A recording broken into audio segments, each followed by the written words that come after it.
Hello and welcome back to another week at DroneDJ. While we were away for a couple of weeks, finally we got some new drone leaks. Let me share the story. And if you were thinking, it's about time for Mavic 4, unfortunately, it's It's not not that. Mavic 4. It's not Mavic 4. Mavic did get an upgrade this week, but it's not that. Yes, but it's a different one. So DJI Neo. The reason we know DJI Neo with the leak is because it hit the FCC database. So we're getting really close with the launch, right? Yeah, so SEC, DJI Neo, way too many three-lettered acronyms, but the DJI Neo was leaked, I don't know, like a couple weeks ago by the normal typical leakers, and then I remember one person posted a photo, I think, of it, and they said it was like completely wrong. I remember I'm saying with the Air 4 or something. I don't know. But there was a whole bunch of leaks that came out, and then like the Neo kind of leaked, and some store postings leaked, and then eventually hit the FCC database, which is kind of the telltale sign of it's going to be released soon. And it looks like an interesting drone. It looks like it's the replacement for was it the Spark that they had? Oh yeah, Spark was 2015 somewhere around It was a there. while. I remember they discontinued it right when I came out of DroneDJ. I think they discontinued it like a couple months before, because I was actually looking at buying one because I came out. I'm like, I don't really It fly a lot was of drones. gesture control. I Yeah, I'm remember like, I should check out the buying Spark it. because I heard it's pretty fun to fly and it's like for beginners. And so I was gonna buy it, and I went to the site and it was gone. So and also it was fairly expensive and also fairly heavy as well. Like it wasn't even below the 250, I think, No, this point, was right? way before. This was way before regulation update. Yeah, like it was. Yeah, it was kind of impractical product in modern times. So now they've come out with a new version of it. It seems like, at least according to leaks, and it's called Neo, and it comes in but well below 250 now, right? It's in like 160 or something. I think the leaks have. Yeah, that does look like Spark coming back to life in the Mavic You want form. to add your screen to the recording? Oh, yeah, good note. There we go. There we go. I'm like, you're just looking, watching. I'm like, I can see you watching it, but no one else can see you watching it. All right, let's start from the beginning. There we go. This is the leak. Yeah, so it definitely, it definitely looks like much lighter. Although I didn't notice it had those like the guards around the edges, which is nice. I'm sure it's gonna be I mean, I capable to always use wanted to indoors. have a sub 250 Evata. Yeah, exactly. Yeah, true. Yeah, it's practically just a sub 250 Avata. I wouldn't be shocked if it's using 03 or 04. I wouldn't be shocked if it's going to be compatible with the goggles, because they kind of seem this kind of just add support to everything on that. So, they're also so pricing wise, it's in suspecting hinted a possible price of $329 with even fly more combo. That is a surprisingly low price. Why would you want to buy another $200-300 drone from either Amazon or Best Buy or Costco if you can get this for $329? yeah, it's tailored towards. It looks like it's being tailored towards beginners, and it looks like it's kind of like one of those. Well, we'll talk about them in a little bit. HoverAir, but also Snapchat came out. Well, Snap, sorry, not Snapchat. Snap came out with theirs that I'm still salty they never sent me a review unit on. I was on the wait list for the entire time of that product's lifespan. I was on the wait list for it. Very short-lived product. Very short lifespan. I was on the wait list for it. So it looks like it's going to be more of like a hover, like kind of like it's going to fly around you. Because So if we look at really in the same class, we have Hover, right? And Hover did just do a upgrade before the DJI Neo launch. So if you're not familiar with Hover, I personally, I actually always wanted to get a Hover because I have like a few people ask me about it too. format. Yeah, it's very compact. It looks fun. Now the review of the original Hover X1 was not necessarily great because it was super light and it didn't really have a lot of kind of the comforts of a modern drone that you would have with DJI at this point. So it looks like the X1 Pro and X1 Pro Max, which bugs me. They're copying Apple on their naming scheme, but it is what it is. It looks like that's kind of like what they've been improving on. I think it seems larger. Of course, there's a camera spec bump. The X1 Pro Max is 8K at 30 FPS, and it's 4K 120, which is kind of insane for a drone that small. See how good it looks, but yeah, it's pretty solid specs there camera wise for the flying camera. Sorry, flying camera, not a drone. I don't think Hover would like us if we called it a drone, because it is technically a flying camera. As we know, you can buy anything from AliExpress. There are a lot of drones like this you can buy. Yeah. However, what distinguishes Hover from the other ones is, number one, Hover actually has a decent-ish, English-based website that you can purchase from. And, key for most people in the United States. Yes, and number two, Hover is surprisingly popular in China. I'm not, because they're from China, so I would just, that makes sense. I think they released the Hover X1 in China first, right? Yeah, but this is not like, we're not talking about a perceived as toy product, right? They do have like their own proper flagship shop that's on the Chinese e-commerce platform, both on Taobao as well as JD. Pretty well established, got good reviews. People apparently love it. So I guess that's what really makes Hover different. It really stood out, right? From your typical, if you're looking on AliExpress, especially with a photo search, if you search this, there will be tons coming up. I've had a few people ask me about this, and typically what they're looking for is a drone that they could pop up and fly without having to touch it, like without having to have any controls. Yep. They just wanted to film their bike rides, especially for reviewers on our sister site, Electric.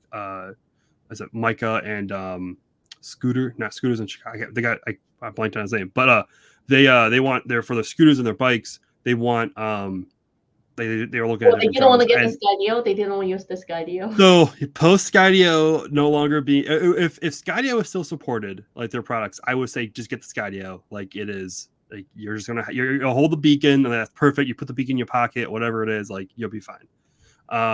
Since then, the two options they were asking about the Hover, and I'm like, well, like the reviews weren't that great on wind and usability and stability, and like it was good, but it wasn't like phenomenal. When you can go get the Mini 4, I think the Mini 4 Pro just came out or something, or Mini 3 Pro just came out. And I'm like, yeah, it was Mini 4 because I think it had the, it was like the omnidirectional. I'm like, just that is by far and wide so much better. Yeah, you get the whole controller, but like you'll find a way to do it. Like people do it all the time. Right. So this coming out now. Both HoverAir X1 and the DJI Neo. However, I have to say, I suspect both of them are not going to do really well in the wind. Number one, they're already really small form factor, and number two, the propellers are enclosed, right? So both are really going to discount on the ability to handle wind. Now, what is the weight on the? Because I think they did get heavier. They also got some optical avoidance. You also got some upgrades for like flying over cliffs and stuff like that to be able to like handle the altitude. Yeah, I wonder what's the weight. 192 vision-based active collision detection. Which, wait, 8K? Did they say the Pro X has 8K? Yeah, I said it's 8K 30 and 4K 120. What? Yeah, out of a 1.13 CMOS. It's like I said, like the 4K is probably gonna look great. I don't the 8K will be interesting, but like the 4K is gonna look great for sure. It says wind resistance level 5. That should be impressive. I want to try that. What is? I always forget what the levels are. Level 5, I don't think is that high. Wind level 5. Level 5, 19 to 24 miles per hour. So that's not bad. That's not bad. Yeah, that's actually that's like probably where the Mini is. I think the Mini's maybe 6, if I remember correctly. So that's pretty close. I think the original Minis were like 3 and 4, so like way better than what you would get. 192 grams for the X1 Pro, and let's see, Pro. Same weight. I think they're the same weight. Same weight. Yeah. Yeah, they're the same weight. So, like they got much beefier than their previous their counterpart, like their first. Well, it's about time to upgrade it because they haven't upgraded, and this is we're still on X1. Right? Yeah, still X1 too. So which is like I don't even know what would next, because it looks like these could just be the X2. They could have just done X2 and X2 Pro, and they would have been fine. But they decided to keep. They decided just to confuse us on the naming schemes and just do X1 Pro and Pro Max. Like, weren't confused enough with names. Anyway. At least they didn't. Nothing. They have not peaked at. There's no iPhone XS and XS Maxes or whatever they had back in like when I was in college. So they at least don't have that. But still, they should have done X1. Okay. Can I say so? I checked several review videos, especially from active users in China using the HoverAir, and the feeling I got was this is a functional, as you put it, a functional camera. It's not a drone. It is just a functional flying camera. Mostly what people do is when they want to have a shot, they're in front of their campsite, they're in front of a landmark. It literally goes out for a maximum 30 seconds, gets a quick shot, and then it comes right back. I didn't see much of like if you fly a regular, let's say DJI drone, if you fly, let's say a Mini 4 Pro, people have that sense of they're enjoying it. The drone goes up, it goes over. There's a little bit of exploratory sense, right? Like they're trying, they're discovering, see what they can get. Versus with Hover, most of the videos I saw was just, okay, I needed to get a shot, pretty much, which is just drone or circle around or rocket is your very standard quick shots. I got a shot and they came back. There wasn't the sense of, okay, I'm using it to go discover something. Yeah, and I'm as you're talking about that, I'm sensing a problem with these with how most nations classify drones, where they're all practically the same class. They're all drones, they're all UASs, and so they all get the same rules and regulations. I would really like these would be to have a different, like a lower classification. Yeah, it's like talking about electric scooters, right? Exactly. I wish there would be a lower classification for these, because I would have loved something like this when I was at Oshkosh a couple weeks ago. Like at my campsite, pop it up, fly it around, like get a photo of my campsite of me can't do something and have it come right back. But I can't because there's a controlled airspace around the entire area for that entire week, as well as during the air show box. Like there's that controlled airspace, and then also they just don't allow drones on the property. So I would have loved to have like this as a different classification where like it max can fly up to 50 feet, right? Can't fly any more than 50 feet, can only fly for X amount of seconds. It has to be like self-controlled. You can't control it. It does it. It comes back, it lands. And it's like, it's not a drone, it's a flying camera. Like I would actually really like just that little like lower classification for something. Along that note, I believe if I remember correctly, Hover doesn't have joystick-based controller. It's only I think it's just your phone, right? Yeah, it's just your phone. And it's not like just your phone where you can have, let's say, virtual. I believe it's only the app from your phone. You can do very limited functions from it. Yeah, it's kind of like the Skydio app where you can like kind of like do some limited functions. Yeah, you can pretty much automate to say, tell it to go fly in this direction and accidentally almost hit someone, because I did that on the first time I took my Skydio out, because I didn't know if you double tapped the screen, it just flew in that direction, and I double tapped and it took off, and I just happened to double tap where someone was standing, and I'm like, how do I stop this thing before it just bones this person on a baseball field? Yeah, so I would like a different classification. Also like you don't need Part 107 like to do anything with it. You don't need to register it. It's just like a very limited product, and I think you could, with no need to follow regulations. Part 107, even if you're under 250, if you do it for commercial, you still need to get Part 107, right? As I mean, like just no Part 107. Like it's because you're not going to use this commercially. At best, you'd use this for social media. Never say never. I mean, never say never. Someone will find a way, right? But like if they can find a way to use this professionally, kudos to find that loophole, right? But I think a lower classification would be nice. Like I think it just would be nice to have like for these products, because you're gonna get this to someone, you're gonna give it to like their 16-year-old daughter, because she's gonna go out and do her little whatever around town, and she wants to fly it, and she flies it somewhere where she doesn't know she's supposed to fly it at, and then she gets in trouble. When at most this thing's gonna be in the air for like what 20-30 seconds, right? Like that's not gonna cause any problems. Yeah, if you're in a crowd, that's different, but like that's a whole different set of rules that we can throw in there. Why not? But like if you're out in a field downtown, like I feel like this shouldn't be a banned product, right? Especially like in New York, right? Yeah. Well, we shall see. I've been wanting to test fly and review the HoverAir for a while. I guess with the DJI Neo, I'll actually get one, and we'll put excited, right? I'm actually super excited for the Neo. I would hopefully I get that for sure. I reached out to try to get the 4K mini review unit, and she's like, this is too small a product. We don't get review units for that. I'm like, dang it. So on that note, DJI has been very strict with sending out review products this year, just in general. Yeah. We haven't had any issues with it, but they have had some changes with that for sure. Yeah. But Moving on the story on DJI, the Avata 2 drone only has been out of stock for a while. Again, those of you who are anxious on upgrading your current Avata and get the drone only while still keep the goggles, keep your price tag to the minimum. It is back in stock for $489. Yep, just if you want just the drone, you don't need the goggles or anything like that. Yeah, that's a pretty good price for that product because that is a great drone. And the last update we have from DJI this week is the Mavic 3E finally gets approved for FAA Category 2 flight over people. And this is not just the M3E that's going to fly over people. This is made possible by AVSS, which, by the way, is a Canadian company that made the parachute for Mavic 3E. I was actually waiting for this for a long time. I inquired about a year ago. And the challenge back then was the parachute AVSS made for the Mavic 3 Enterprise lineup. The weight, they couldn't get the weight down. So adding the parachute, it makes the drone over its manufacturer rated maximum takeoff weight. So it looks like they finally resolved that. And now it is available on Mavic 3 Enterprise as well as the Enterprise Thermal. I had a lot of clients actually inquiring about this because construction clients who do roadworks, they couldn't make sure, general foot traffic, they're gonna come and go. Yeah, they can't control that.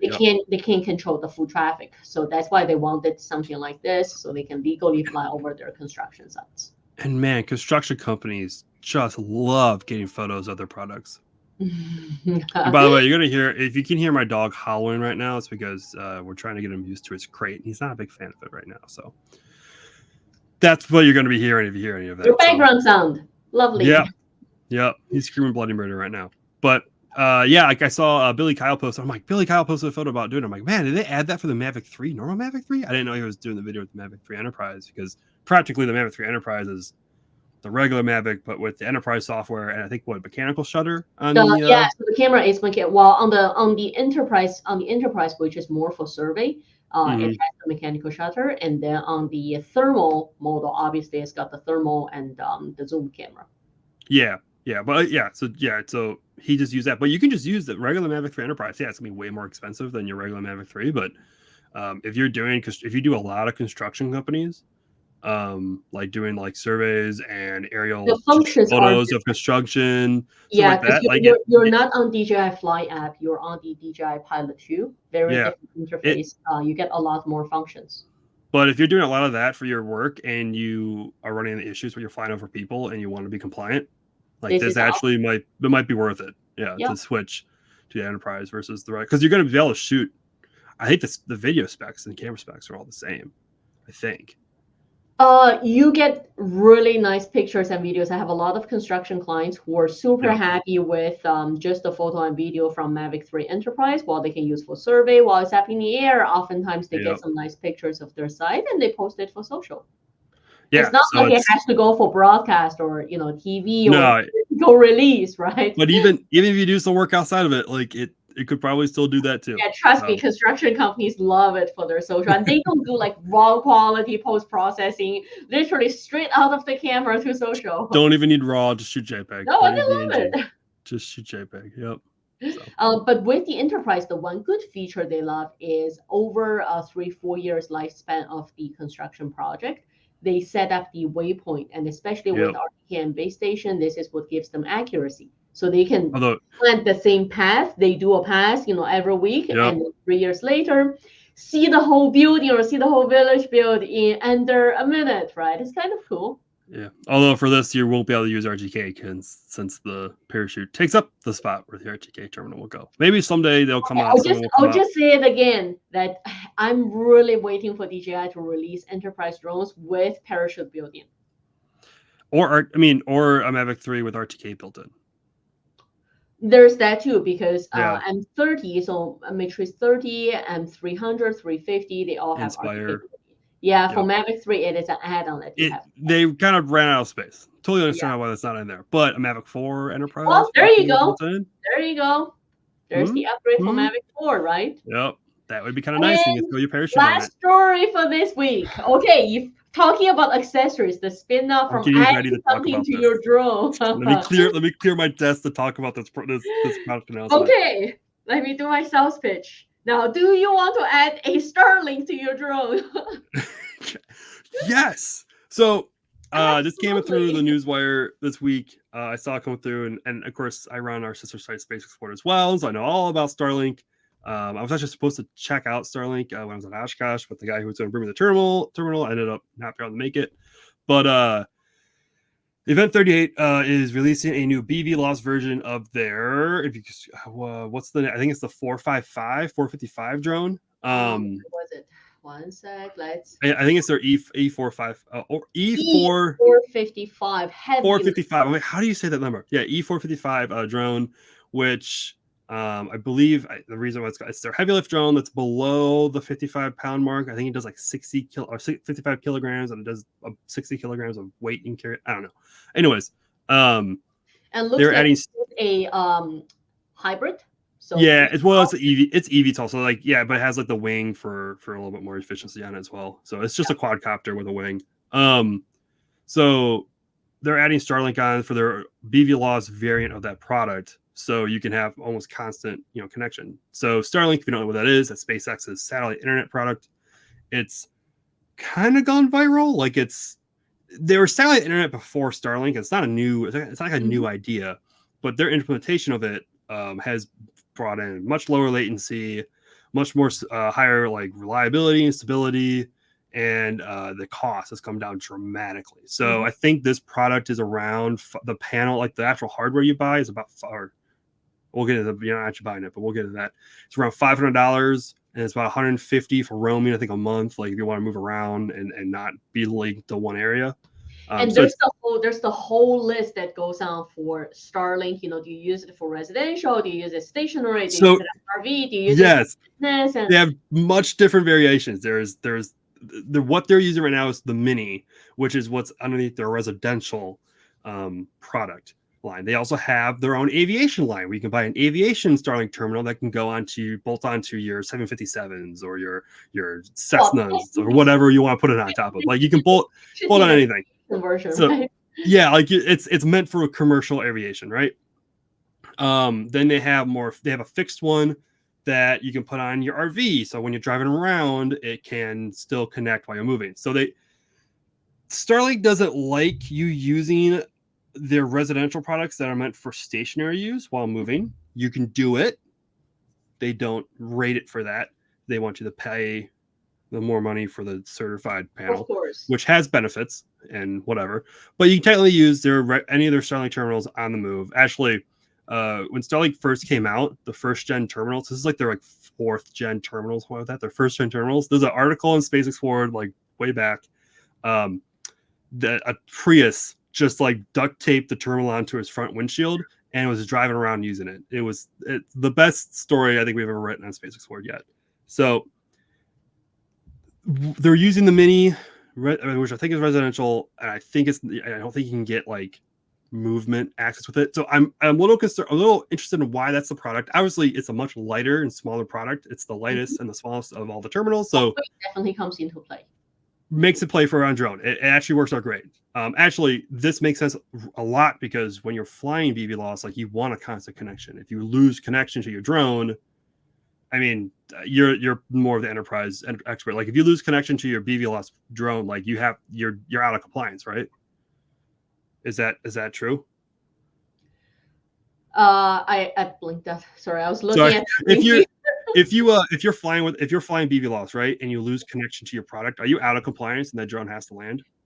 All depends on how you write your application, because BVLOS is not your standard. VLOS get part 107, follow the standard rules. All depends on how they wrote it. And I figured it's how it depends. But like if you don't want to worry about that and have constant connection, like Starlink, having satellite internet makes sense. Like we've done, I think there's some drones that have had like LTE.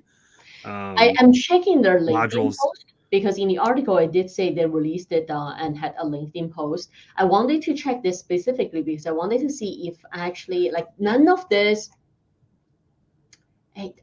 I wanted. So they haven't formally announced the product. I wanted to They've see only if this is teased a the product. collaboration. Like it's did Starlink collaborate with them or give authorization? So like that's what I wanted. Here's the next thing. So when Starlink came out for the first couple of years, you could rent Starlink terminals because they work great for mobile productions. They work great for like if you want to go camping like 1 week out of the year. Yeah. You want to buy all the hardware. However, if you are, I don't know how it works outside the United States, but at least when you're inside the United States, every ISP, every internet service provider, you do not own your hardware. You lease your hardware, and when you're done using your product, you have to send the hardware back. And same thing with Starlink. I don't know about returning it, but I haven't talked to anyone who's canceled the subscription. Although I know people who have canceled the subscription, but you can turn on and off subscriptions whenever you want. You do not technically own your Starlink terminal, so you cannot resell that terminal to someone else. You have to get your own. So you just can't lease it out or give it to someone. Use it as a commercial product entity. I wonder if Starlink is gonna come back to have any official comment on this. So they have.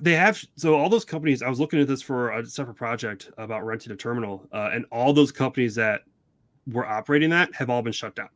So like SpaceX shut them all down. I believe SpaceX shut them all down because they're no longer operating. Yeah, so SpaceX can choose to say, okay, you can't operate with online. You can't. It's outside. You're breaking our terms of service, right? Like you can't do that. No. So here's my theory on this product. They're not selling you the terminal. They're going to sell you a mount for the terminal, or they're going to create a product that has everything but the terminal. Yeah. And all you got to do is just plug the terminal into the drone, because I'm assuming it's going to have its own modem maybe built inside, or a place for the modem, because Starlink comes with its own like modem that's like heavy and probably unused, not really useful for a drone. Probably too large. They might have their own modem inside of it. You just have to plug it into, turn it on, set it up, and then you're good.